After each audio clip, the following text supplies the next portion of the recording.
Hai korang. Okey, hari ni kita ada kes khidmat khas Tebuan di UiTM Puncak Alam, dekat laluan pelajar, laluan pejalan kaki pelajar, berhampiran kolam terahan.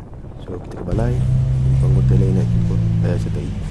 Okey, bawah ular terus selar yang kita jumpa, atas ular semut. Okey, ni di lokasi kita pasang peralatan aluminium pole, pasang berapa panjang yang kita nak. 3 kot.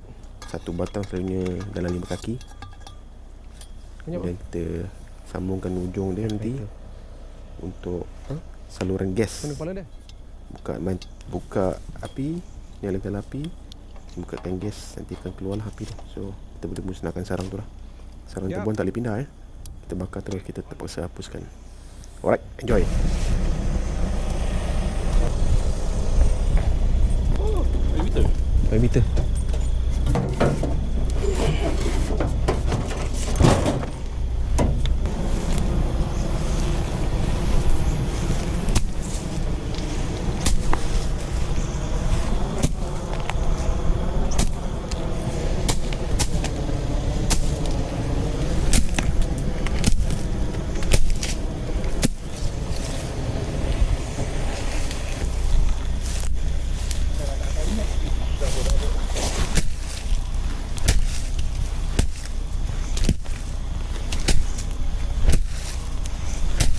Tak ada.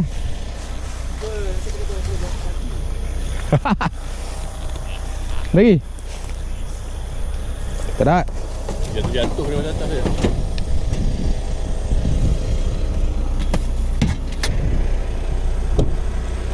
Ada kat belakang.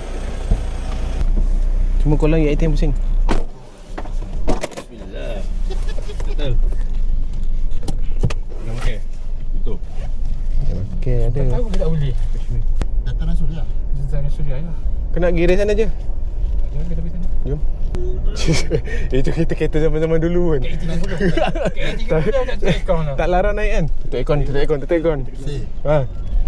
aku daripada timur kan. Oh, tu apa? Kes ke? Sampai Karak. Ada lah, orang pakai kantor. Sampai Karak Selesai. dia tutup aircon. Tak panjat bukit. Kereta apa? Dapur juga. Wan tanya Cik Man nak minum kat mana?